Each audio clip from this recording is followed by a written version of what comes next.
Well, count them. We have two health crises in America, the youth, and there's big concerns. So a mental health crisis and vaping epidemic is taking place, posing increasing threats to a generation of young people, according to a Truth Initiative survey.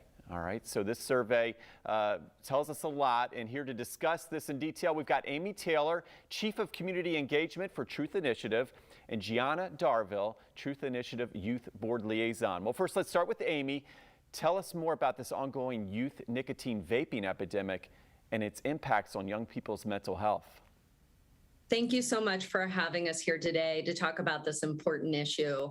You're exactly right. Truth Initiative conducted a survey and found that 93% of vapers struggle with depression and anxiety. And we are on a collision course with a mental health crisis and a vaping crisis. 2 million high school students are currently vaping, and they're turning to vapes because they think that the vapes will help relieve their feelings of stress and anxiety and depression.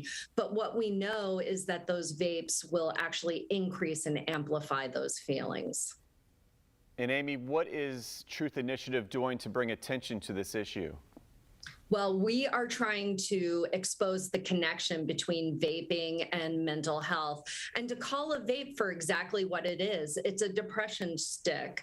And we launched our new campaign called Breath of Stress Air. And it's really about busting the fantasy that vapes are a stress reliever. I'm so excited. We have young people from all across the country in town for our moment of action. We are meeting with decision makers in Washington, D.C. to talk to them about the urgency of this issue and for young people like Giana to share their stories, right? To let decision makers know how vaping and the mental health intersection is really affecting their lives. Yeah, let's bring in Giana. Let's learn more about this. Tell us, Giana, about the moment of action for mental health and how young people nationwide are getting involved.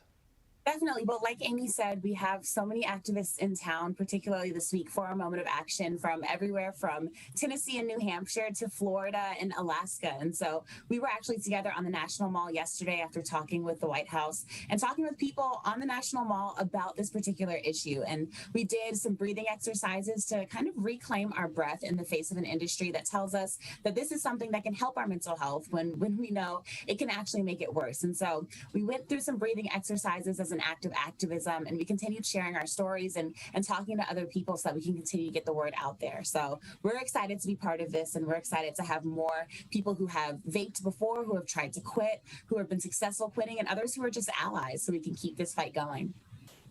That's good. So folks can relate, and awareness is everything. And Giana, what other ways can young people get involved? Yeah, definitely. Well, if they're interested in getting involved with Truth, they can text ACTION to 88709 to get looped in on everything that we're doing here.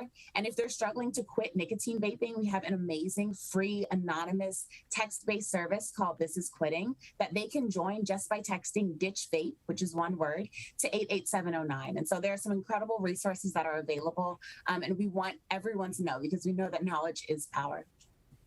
Thank you so much, Giana. And Amy, where can we go for more information?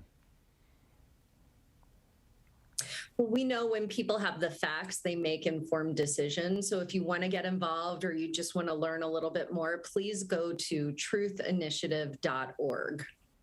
Okay, thank you both so much. And of course, you can go for more information on our website, and that's firstcoastliving.net.